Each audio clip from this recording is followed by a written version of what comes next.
భారతదేశం చాలా రకాలుగా ఇప్పుడు ఈ సంవత్సరం ఎంటర్ అవుతూ ఉందే డిసెంబర్లోనే ఎన్నో రకాలుగా మన మీద జరుగుతున్నాయి కుట్రలు, విదేశాల నుంచి కానీ ఇంకో చోట్ల నుంచి కానీ అనిపిస్తున్నారు. పక్కన బంగ్లాదేశ్ లో కూడా హిందువుల మీద ఎన్నో రకాల దాడులు జరుగుతున్నాయి, భారతీయుల మీద ముఖ్యంగా. అలాగే విదేశాల నుంచి కూడా మన మీద ఎక్కువ ట్యాక్స్లు, ఈ రూపంలో కూడా మన మీద ఎక్కువ ప్రెజర్ చేయడానికి చూస్తూ ఉన్నారు కదా గురుగారు. అంటే ఈ 2026 భారతదేశానికి ఓవరాల్గా ఎలా ఉండబోతుంది?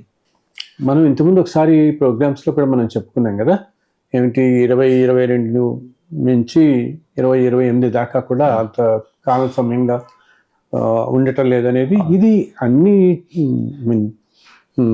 సాధారణంగా కాలగమనంలో జరిగే విశేషమే అన్నమాట. జరిగే సంఘటనలు ఇట్లాగా ప్రతి కాలంలో కంటిన్యూస్గా మనకి జరుగుతూ ఉన్నప్పుడు ఈ కాలగమన ప్రవాహంలో మధ్యలో కొంత సమయం, ఒక్కొక్క సమయం ఏంటంటే గ్రహాల అనుకూలత లేకపోవటం, వీటి వల్ల అనేక దేశాలు భూమి మీద చాలా ప్రజలందరూ కూడా రకరకాల కష్టాలు ఎదుర్కోవాల్సి వచ్చి సంభవిస్తూ ఉంటుంది అనమాట. ఇటువంటి కాలం అనేది మనకి ఇంతకుముందు సంస్కృతుల్లో, ఇంతకుముందు జాతుల్లో 400 సంవత్సరాల క్రితం, 1000 సంవత్సరాల క్రితం ఎన్నోసార్లు రావటం సంభవిస్తూ వచ్చింది. ఇది అన్ని యుగాల్లో ఇలా జరుగుతూ ఉంటుంది. ఇప్పుడే కాదు, యాక్చువల్గా 50-60 ఏళ్ల క్రితమే కూడా కొంతమంది మహాపండితులు సూచించి ఉన్నారు. అప్పుడే సూచించారు, ఈ రాబోయే కాలంలో ఈ 2020 వచ్చేటప్పటికే 2020 నుంచి 30 దాకా ఒక 8 నుంచి 10 సంవత్సరాల పాటు ప్రపంచానికి బాగుంటుందని చాలా కాలం క్రితమే కొంతమంది చెప్పున్నారనమాట. అయితే వాళ్ళందరూ ఏంటి, ప్రజలు భయభ్రాంతులు అవుతారని చెప్పి బాహ్యంగా చెప్పకుండా వారి దగ్గర వారికి అలా చెప్పి సూచనలు ఇవ్వడం జరిగింది. ఆ కరోనా సమయంలో ఎంత దారుణంగా జరిగింది, ప్రపంచం మొత్తం స్తంభించిపోయినట్టు అయిపోయింది కదా ఎక్కడెక్కడ. అసలు అటువంటిది కొన్ని జనరేషన్ పాటు మనం ఎవరు ఎరగం, అసలు మనమే కానీ మన పెద్దవాళ్ళు కానీ ఎవరు ఇటువంటి చూడలేదు. ఏవో అనారోగ్యాలు రావటం, ఇటువంటివి జరగటం, కానీ అసలు ప్రపంచం స్తంభించి మనిషితో మంచి మాట్లాడని పరిస్థితి వస్తూ ఊహించలేదు మనం. ఆ తర్వాత ఈ రష్యాకి, యుక్రెయిన్కి వారు, ఎన్నో చోట్ల రకరకాల దుర్ఘటనలు జరగటం, ఇవన్నీ చూస్తున్నాం. ఎన్నో దేశాల మధ్య ఓ సఖ్యత లేకపోవటం అనేది ఇది చూస్తూ వస్తున్నాం. రకరకాల ఏంటి భూకంపాలు కానీ, సునామీలు కానీ, అగ్ని ప్రమాదాలు కానీ, నీటికి సంబంధించిన ప్రమాదాలు కానీ, గత సంవత్సరం కూడా ఎన్నో చోట్ల ల్యాండ్ స్లైడ్స్ అయిపోవటం కానీ, హైవే మీద బస్సులు వెళుతూ ఉన్నట్టుండి దగ్ధం అయిపోవటం, దేనికో చాలా పెక్యులర్గా అనమాట. అది కూడా ఏంటంటే అగ్నికి సంబంధించింది.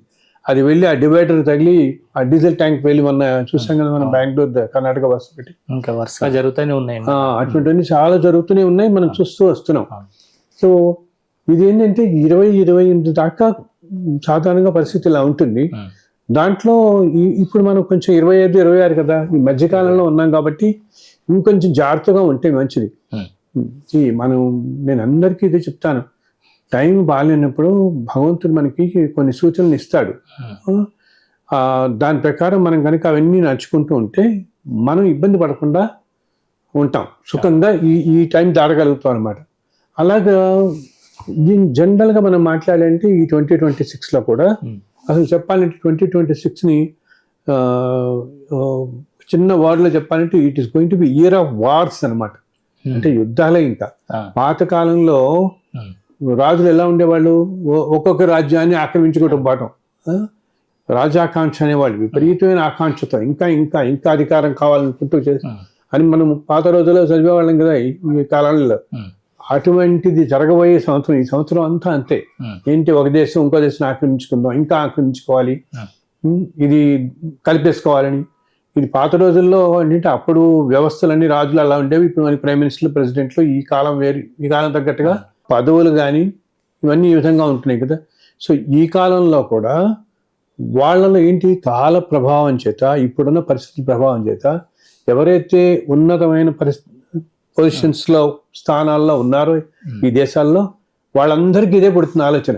ఏంటి, ఇంకో దేశాన్ని ఆక్రమించుతాం, ఇంకో దేశాన్ని ఏదో ఒకటి నయానో భయానో ఏదో విధంగా మన కంట్రోల్లో తెచ్చుకోవాలి, పవర్లో తెచ్చుకోవాలి. లేకపోతే మనం మన జరిగింది చూసాం కదా, వెనిజులా మీద ఈ అమెరికన్ వాళ్ళ ట్రంప్ గవర్నమెంట్ వెళ్ళి అక్కడి నుంచి సాక్షాత్తు ప్రెసిడెంట్ని తీసుకొచ్చేసారు ఈ దేశానికి. వాళ్ళు కిడ్నాప్ చేసినట్టుగా ఆల్మోస్ట్ అటాక్ చేసి, అది ఎప్పుడో మన పాతకాలంలో సినిమాల్లో చూసేవాళ్ళం. రాజుని బందీలుగా పట్టుకొచ్చి ఏదో సినిమాలో రాజనాలు వెళ్ళి ఆ పక్కన రాజ్యంలో రాజుగారిని రాణిని బందీలుగా తీసుకొచ్చేసి కారాగారంలో పెట్టాడు అన్నట్టుగా అటువంటి సిచ్యువేషన్ అది ఇప్పుడు మనం చూస్తున్నాం. ఇటువంటివి ఇప్పుడు ఈ సంవత్సరం ఇంకా ఇప్పుడు ఒక అమెరికానే కాదు, అమెరికా వాళ్ళు ఇంకా 4-5 దేశాలు ఆక్రమిద్దామని చేస్తారు. ఇంకో చోట ఏంటంటే అన్ని చోట్ల మా మాటే చెల్లాలి, వీళ్ళంతా మా కిందే ఉండాలని. సో వాళ్ళని చూసి ఇంకా మిగతా దేశాలు మొదలు పెడతాయి. అంతేకాకుండా అసలు ఇది కాల ప్రభావం చేత ఎలా ఉందంటే ప్రతి మనిషికి ఇట్లాగే ఉంది. ఏమిటి, వారి వారి స్థానాల్లో కానీ వారి వారి పరిస్థితుల్లో దాంట్లో ఆ నిర్ణయించిన వాటిల్లో వాళ్ళకేంటి ఇంకా మనం ఎంతసేపు సంపాదించాలి, అంతే దుర్బుద్ధి. అంతా మనకే కావాలి, ఇంకా ఎక్కువ సంపాదించాలి, ఇంకా ఎక్కువ పేరు రావాలి, లేకపోతే ఇంకా పెద్ద పదవులు రావాలి. ఒక్కొక్కరికి ఒక్కొక్కటి, ఎవరెవరికి మనకి అనమాట. ఆశకి అంత అనేది లేకుండా పోవటం, అది అందరినీ ప్రభావితం చేస్తుంది ఇప్పుడు ఈ కాలం. సో ఏమవుతుంది, ఎప్పుడైతే ఈ అంతా మనకే కావాలి, ఇంకా ఎక్కువ ఉన్నదాంతో తృప్తి లేకపోయి ఇంకా అది ధన సంపాదన అవని, అధికార దాహం అవనివ్వండి, ఇంకా ఎన్నో రకాలుగా కొంతమందికి ఏంటి ఇంకా సన్మానాలు, అవార్డులు అంటుంటామేమో, లేకపోతే ఏదో పెద్ద పెద్ద బిరుదులు రావాలన్నమాట. ఉన్నవి ఆల్రెడీ ఆ వ్యక్తికి 20-30 ఉండి ఉంటాయి. అలా కాదు ఇంకా కావాలి ఈ సంవత్సరం అని. అలా ఇది ఒక వ్యవస్థ, సమాజం అంటే అంతా దాంట్లో ఉండేవాళ్ళంతా మనమే కదా, మనమే వ్యవస్థ అవుతాం, మనమే సమాజం అవుతాం.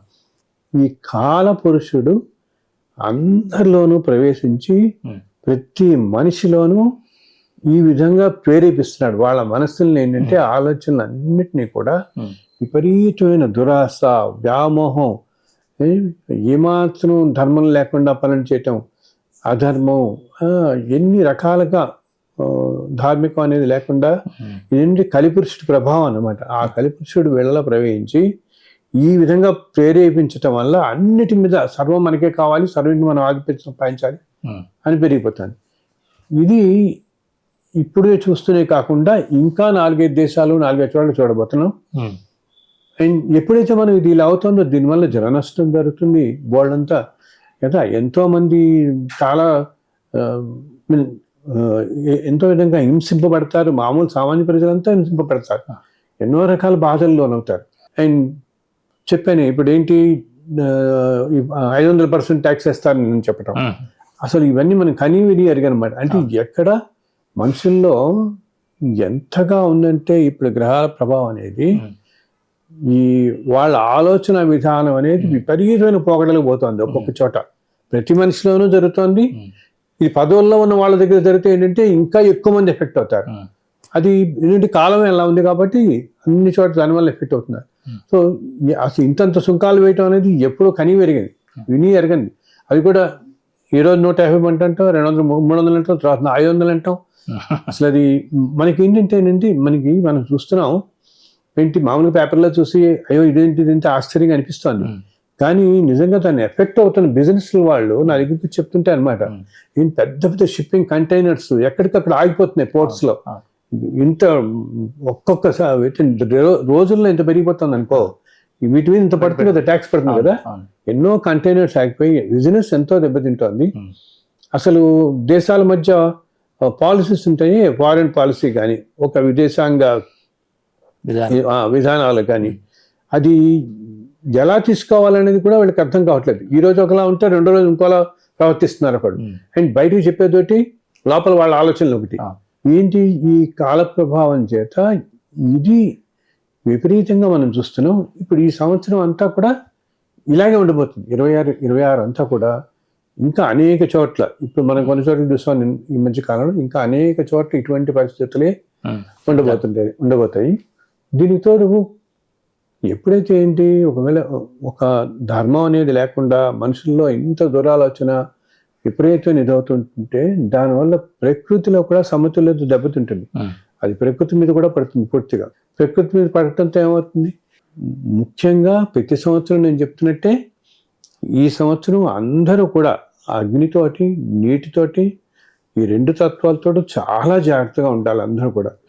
అసలు ముఖ్యంగా ఎన్నో అగ్ని ప్రమాదాలు కానీ, భూకంపాలు కానీ, సునామీలు లాంటివి కానీ, అది కూడా అసలు ఏంటి ఎవరికి టైం కూడా ఇవ్వకుండా, మనం ఎంత అలర్ట్గా ఉన్న వాళ్ళకు కూడా టైం ఇవ్వకుండా ఏదో ప్రమాదం జరుగుతూ ఉండొచ్చు. అటువంటి పరిస్థితులు జరిగే టైం ప్రస్తుతం ఉన్నాం మనం అనమాట. ముఖ్యంగా ఏంటి, అగ్ని ప్రమాదాలు అనేవి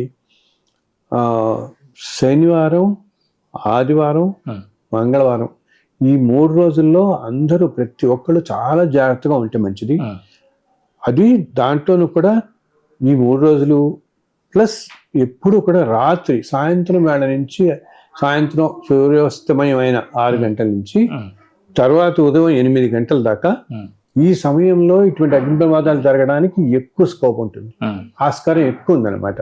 అందుకని ఈ టైంలో రాత్రి వేళల్లో ప్రతి వాళ్ళు కూడా, అంటే సాయంత్రం మన వాళ్ళంతా వంటలు చేసుకుంటారు, ఇండస్ట్రీస్లో కానీ ఎక్కడ అన్ని చోట్ల కూడా ఈ సాయంత్రం 6 నుంచి మొదలుపెట్టి ఉదయం 8 దాకా ఈ పీరియడ్స్లో మాత్రం చాలా చాలా చాలా జాగ్రత్త వహించారు. నేను ఆల్రెడీ చూస్తున్నా గత 2-3 నెలలుగా దురదృష్టం కొద్దీ ఎన్నో విధాలమైన అగ్ని ప్రమాదాలకి లోనమైన వాళ్ళని ఎంతోమంది చూస్తున్నారు. ఎంతో దురదృష్టం. ఇదే పరిస్థితి ఈ సంవత్సరం అంతా కొనసాగబోతుంది అన్నమాట. సో ఎవరికైనా కావాల్సింది ఏంటి, మనం ఆరోగ్యంగా ఉండాలి, సుఖంగా ఉండాలి. మనము, మన తోటి వాళ్ళు అందరూ సంతోషంగా సుఖంగా ఉండాలి కదా. దానికి ఒక 2-3 సంవత్సరాల పాటు మనం కనుక జాగ్రత్తకుంటే, ముఖ్యంగా ఈ 25-26 దాటిన తర్వాత కొంచెం తగ్గుతుంది దీని ప్రభావం. ఈ సంవత్సరం మాత్రం ఎక్కువగా ఉండబోతుంది. కాబట్టి అది కూడా ఏంటంటే సత్యం గారు, మిగతా టైంకి ఇప్పటికీ నేను చెప్తున్నాను, ఒక పీరియడ్స్ ఇట్లా ఉన్నప్పుడు ఏంటంటే నేను అంటున్నానే, ఈ టైంలో మనుషులకి ఒక 10-20 జన్మల్లో మనం వాళ్ళు చేసిన ప్రారంభ కర్మ అంతా ఒకసారి అనుభవించాల్సి వస్తుంది, వాళ్ళ మీద పడుతుంది. ఇది నేను చాలాసార్లు చెప్తున్నాను. దానివల్ల ఏమవుతుంటుంది, బికాస్ కలిపురుషుడి ప్రభావం ప్రస్తుతం అట్లా ఉంది, గ్రహస్థితి ఇవంతా కూడా అనమాట. అటువంటిప్పుడు ఏమవుతుందంటే, ఏదన్నా మనం ఒక జాగ్రత్త తీసుకుందాం అన్నా కూడా ఆ జాగ్రత్త కూడా మైండ్లోకి ఆ క్షణంలోకి పోదు. దాన్ని మనం చాలా గట్టిగా ఎక్కించుకోవాలి మైండ్లోకి అనమాట. మనం ఏంటంటే అది ఎప్పుడు అంత గట్టిగా ఎక్కుతుంది, ఆ భగవంతుడి కాలు పట్టుకుంటే. భగవంతుడిని కాలు పట్టుకుని రోజు ఆ భగవంతుని ఎవరెవరికి వాళ్ళ ఇష్టదేవతలు, వాళ్ళ కులదేవతలు ఉంటారో వారిని ప్రార్థిస్తూ, నాయనా నువ్వు నాకు ఆ శక్తినివ్వు. ఏంటి, ఏదైనా ఒక చిన్న ఆపద జరగబోతుంటే ముందు నన్ను హెచ్చరించు, నేను మర్చిపోయినా కూడా. ఎందుకంటే ఈ కాల ప్రభావమే అటువంటిది. మనుషులు ఎంతో అలర్ట్గా ఉన్నవాళ్ళు కూడా అనారోగ్యాలకు కానీ ప్రమాదాలకు కానీ గురవుతున్నారు. అటువంటిప్పుడు మామూలు సామాన్యులు కష్టం కదా. అందుకని ఏం చేయాలి, భగవంతున్నే స్వామి నువ్వు నాకు ఆ శక్తి ఇవ్వు, ఆ ఆలోచన, ఆ విచక్షణ, నాకు ఏదైనా ఇలాగ ముంపు జరగబోతోంది అన్నప్పుడు నాకు వెంటనే మంచి నిర్ణయం తీసుకునే శక్తి ఇవ్వు. అంటే ఇప్పుడు చెప్తాను, ఇప్పుడు ఎవరో ఒకళ్ళు అంటారు, మనం ఏదో మానస సరోవరం లేకపోతే కేదార్నేదో ఇట్లా వెళదామని ఓ గ్రూప్లో వెళ్తుంటాం చూసాం. మనం అప్పుడే వింటాం, ఏంటి 2 రోజుల క్రితం అక్కడ చాలా పెద్ద ల్యాండ్ స్లైడ్స్ అయ్యాయి, మొత్తం బ్లాకేడ్ అయిపోయింది, అందరూ స్ట్రక్అప్ అయిపోయారని చెప్పేసి. కొంతమంది వీళ్ళలో ముందు వెనకాల ఆలోచిస్తూ ఉంటారు, లేదు బయలుదేరిపోదాం, ఏం పని టూర్ జనరల్లీ ఆపరేటర్ ఎవరు అనొచ్చు వాళ్ళు, లేదు వెళ్ళిపోదాం పదండి మన వెళ్ళిపోతే సర్దుకుంటున్నాయి. సో అటువంటిప్పుడు ఏంటంటే మనం విచక్షణతో జ్ఞానం లేకపోతే ఏమవుతుంది, మనకి భగవంతుని అనుగ్రహం కనుక లేకపోతే మనం కూడా రాంగ్ డెసిషన్ తీసుకుంటాం, ఏం పర్వాలేదు లేదు. అంతకుముందు వెళ్ళిన వాళ్ళందరూ కూడా అలా వెళ్ళిన వాళ్ళే కదా, జరిగిన వాళ్ళందరూ ఇలాగా తెలిసి. కొంతమంది ఏంటి, మీకు ఏమీ తెలియకపోకుండా వెళ్ళటం వేరు, వాతావరణ పరిస్థితులు ఏమీ అనుకూలంగా లేకపోయినా ఏం పర్లేదు. ప్రతి వాళ్ళు ఏమనుకుంటారంటే సత్యం, ఎవరికో అవుతుంది మనకే అవుతుంది, మనం ఏదో వార్తల్లో వింటున్నాం. ఎక్కడ వార్తల్లో వింటుంటే వాళ్ళు మనుషులే, వాళ్ళకి చుట్టాలు, వాళ్ళ బంధువులు, వాళ్ళే ఎవరు ఉంటారు, వాళ్ళు మన మనుషులే కదా. అదే స్థానంలో రేపు మనం ఉండొచ్చు కదా. వాళ్ళు ఈ రోజు ఒక స్థానంలో ఉంటే మనం ఇంకో చోట మనకి ఇట్లాగే అవ్వచ్చు, మనం సరిగా డెసిషన్ తీసుకోకపోతే. అందుకని ప్రజలందరూ ఈ కాలంలో, ముఖ్యంగా ఇప్పుడు టైంలో, అంటే ఈ సంవత్సరం అగ్నితోనూ నీటితోనూ చాలా జాగ్రత్తగా ఉండాల్సిన అవసరం ఉంది. అది కూడా ఈ టైమింగ్లో అనమాట, ఈవినింగ్ రాత్రి సాయంత్రం 6 నుంచి ఉదయం 8 దాకా ఒకటి. వారాల్లో కూడా శనివారం, ఆదివారం, మంగళవారం, ముఖ్యంగా ఈ 3 వారాల్లో నేను ఇందాక చెప్పిన ఈ అగ్నితో నీటితోనూ చాలా జాగ్రత్త ఉండాలి. మనకి ఏంటంటే రోజు మొత్తం కూడా మనం హోర అంటాం. ప్రతిరోజు ఆ హోరతో ఇప్పుడు ఆదివారం అనుకో సూర్యహోరతో స్టార్ట్ అవుతుంది, ఆ తర్వాత శుక్రహోర, ఒక్కొక్క గంట ఒక్కొక్క హోర అంటాం. మనకి కొన్ని హోరల్లో మన జ్యోతిష్ శాస్త్రంలో చెప్పబడింది ఏంటి, ఈ హోరలు మంచివి, గురుహోర శుక్రహోర మంచి పనులు చేయడానికి చాలా మంచిది. అంటే దినంలో రోజులో జరిగే టైంలో ఒక్కొక్క టైంలో ఈ పని మంచిది కాదు, అంటే ఏదైనా చేయడానికి ఇది మంచిది కాదు, మంచి చేయడానికి ఇది ఎందుకు పెట్టారు. ఇవన్నీ కూడా మన మహర్షులు ఎప్పుడో గ్రహించి, ఎందుకంటే రోజంతా కూడా మనకి కాస్మిక్ ఎనర్జీ ప్రవహిస్తూ ఉంటుంది, సూర్యకిరణాలు వస్తుంటాయి, మనం ఒక్క సూర్యకిరణాలని మనం అనుభవిస్తూ చూస్తున్నాం. కానీ ఇలాగే అన్ని గ్రహాల కిరణాలు ఉంటాయి, అన్ని గ్రహణాలు ఎంతో గెలాక్సీస్ నుంచి వచ్చేవి, ఎన్నో రకాల కిరణాలన్నీ ఎనర్జీ అంతా సమ్మేళనమే ఉంటుంది ఈ యూనివర్స్ లో. అది మనకేంటంటే కంటికి కనపడదు, మనం అనిపించేది ఒక్క సూర్యునే కదా, మనం సూర్యుని చూస్తున్న కూడా అనుకుంటాం. ఇవన్నీ కూడా ఉంటాయి. సో వీటిల్లో రోజులో కూడా ఒక్కొక్క సమయంలో ఆ వచ్చే వేవ్స్ కూడా, ఆ ఎనర్జీ వేవ్స్ అంటే ఆ తరంగాలు ఎంతో శక్తివంతమై ఉంటాయి అన్నమాట. ఆ టైంలో కనుక మనం చేసే ఏదైనా పనులు అవి చేస్తే అది మంచి ఫలితాన్ని ఇస్తాయి. అందులో ఈ హోరాలో చేయండి అంటారు. ఇందాక చెప్పాను, అసలు ఇంతకుముందు పురాతన కాలంలో మందులు ఇచ్చేటప్పుడు, అప్పుడంతా ఆయుర్వేదమే కదా, ఇంగ్లీష్ మెడిసిన్ లేదు. ఏదైనా మందు ఇచ్చినప్పుడు వాళ్ళు ఏం చేసేవాళ్ళు, ఈ మందు ఫలానా హోరలో వేసుకోమని కూడా చెప్పేవాళ్ళు. ఎందుకంటే రోజు మొత్తం ఒక్కొక్క హోరలో కనుక ఏ హోరకి మందు వాడితే ఆ గ్రహానికి సంబంధించిన వ్యాధులు ఏమన్నా మన ఒంట్లో ఉంటే కనుక, ఇప్పుడు మన ఈ నాడీ మండలం ఉంటుంది, కిడ్నీస్ కానీ, హార్ట్, కాళ్ళు, చేతులు, ఈ బోన్స్, మైండ్, మెదడు ఉంటుంది కదా, నర్వస్ సిస్టమ్, వీటిలన్నిటికీ కూడా కంటికి కానీ, మన బ్లడ్ సర్క్యులేషన్కి కానీ, ఇలా అన్ని వాటికి ఒక్కొక్క గ్రహానికి సంబంధించినవి ఉంటాయి, కోరిలేట్ అయి ఉంటుంది అనమాట. సో మందులు ఇచ్చేటప్పుడు కూడా ఆ రోజులో చెప్పేవాళ్ళు, అయినా ఈ హోరలో ఈ మందు వేసుకుంటే ఈ నాడీ వ్యవస్థకు సంబంధించి ఏదైనా ఉందనుకోదానికి, నాడీ వ్యవస్థ సంబంధించిన గ్రహానికి సంబంధించినట్టుగా ఆ మూలికలు, ఆ వైద్యం ఇచ్చి ఏ హోరలో వాడాలో కూడా చెప్పేవాళ్ళు. మనకి ఏంటంటే సత్యం గారు, ఇప్పుడు రామాయణం, మహాభారతం ఇవన్నీ కూడా వాళ్ళ దర్శించి రాసిన గ్రంథాలు కదా, అలాగే మనకి వేదాలన్నీ శృతులు ఇలా అలాగే ఈ సృష్టిలోనే మొత్తం జ్ఞానం కూడా అలా క్రోడీకరింపబడి నిక్షిప్తమై ఉంది.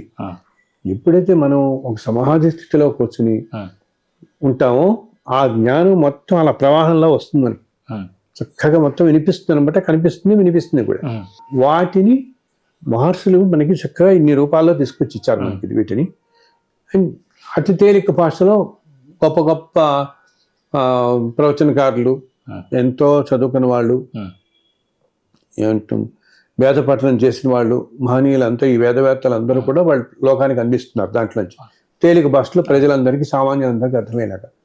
వీటి వెనకాలంతా కూడా ఇప్పుడు చెప్తున్న వాళ్ళు కానీ వీటి వెనకాల ఎంతో పరమార్థం ఉంది. ప్రతిదీ ఇవన్నీ కూడా మహర్షులు అందరూ లోక కళ్యాణం కోరే వాళ్ళే, వాళ్ళు వేరే ఏది ఆశించడం కాదు కదా. సో వాళ్ళు చెప్పిన ఆ సూచనలే ఇవన్నీ అన్నమాట. నేను చెప్తున్నానే ఈ రోజుల్లో, ఎందుకంటే ఒక్కొక్క రోజుకి ఒక్కొక్క ప్రభావం ఉంటుంది మానవుల మీద, ఆ రోజు ఉండేది. ఇలాగే మన మామూలు తిథుల్లో చూసుకున్నామంటే ప్రతి నెల మనకు వచ్చే త్రయోదశి, చతుర్దశి, అమావాస్య, ఈ 3 రోజులు, మళ్ళీ త్రయోదశి, చతుర్దశి, పౌర్ణమి, ఈ 3 రోజులు, ఈ 6 రోజులు కూడా ఈ విషయాల్లో జాగ్రత్తగా ఉండాలి. నేను చెప్పిన అగ్ని, నీరు ఏమాత్రం ఏమరపాటు లేకుండా, తొట్టుపాటు పడకుండా కాస్త జాగ్రత్తగా ఉండండి. ఇంకా కాలం బాగా లేకపోవటం, మన 10 జన్మల ప్రారంభకర్మతో రావటం, కలిపురుషుడి ప్రభావం వల్ల ఆ క్షణంలో మనకి తోచకుండా పోతుగా నేను పదే ఇన్నిసార్లు చెప్తుంది. ఎందుకని ప్రజలందరూ ఈ విషయాలు గుర్తుంచుకోవాలని చెప్పి, అందుకని భగవంతుని ఆశ్రయించి మంచి మార్గంలో, ధర్మార్గంలో ఉంటూ ఉంటే మనకి ఆ క్షణానికి అవల్లే ఖచ్చితంగా మనకి మనసులోకి వచ్చేలాగా చేస్తాడు ఆయన. లేకపోతే ఏంటంటే ఇది ఇప్పుడున్న మనం చూస్తున్నాం ఏంటి, ఆలోచనల మీద ప్రభావం చేస్తుంది ఈ ప్రస్తుత పరిస్థితుల వల్ల. ఎన్నో చోట్ల ఈ టెర్రరిస్ట్ అటాక్లు చూస్తున్నాం, ట్రైన్ యాక్సిడెంట్ లాంటివి చూస్తున్నాం. సో ఈ కడుపులో పుట్టిన పిల్లల్ని హత్య చేస్తున్నారు కొంతమంది. అంటే ఎంత బాధాకరం.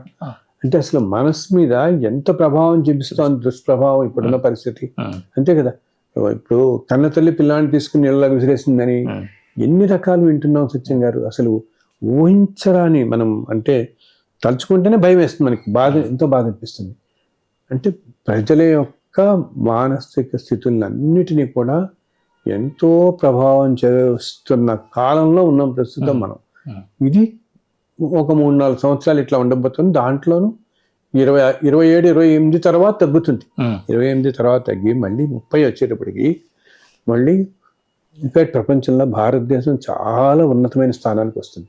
30 వచ్చేటప్పటికల్లా 2030 వచ్చేటప్పటికి మనకి ఇప్పుడు అంతా ఏంటంటే ఒక స్టెబిలైజేషన్ టైం లాగా. అసలు ఊహించినట్టు, అసలు ఒక 4-5 ఏళ్ల క్రితం మనం ఎవరు ఊహించలే ఇంత ట్యాక్సులు కానీ, అలాగే అసలు ఈ దేశాల మీద ఈ విధమైన ఇంత తీవ్రమైన తరహాలో ఒక దేశం మీద ఇంకో దేశం ఆక్రమిద్దామని. ఇప్పుడు అమెరికా చూస్తున్నాం కదా మనం, ఇది అయిపోయింది, నెక్స్ట్ గ్రీన్లాండ్ని, బట్ ఇంకో తర్వాత ఇంకో దేశాన్ని ఇలా తీసుకుందామని చూస్తున్నారు వీళ్ళు. ఇలా వేరే చోట ఇప్పుడు నార్త్ కొరియా, సౌత్ కొరియా వాళ్ళింటికి పడదు, చైనాకి, తాయివాన్కి, ఇట్లా ఎన్నెన్నో దేశాల మధ్య ఉన్నాయి. ఇది ప్రభావం చూపించబోతుంది అనమాట.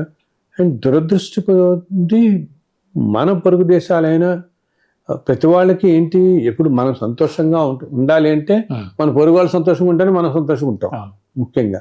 సో అది దేశాలకు కూడా వర్తిస్తుంది కదా.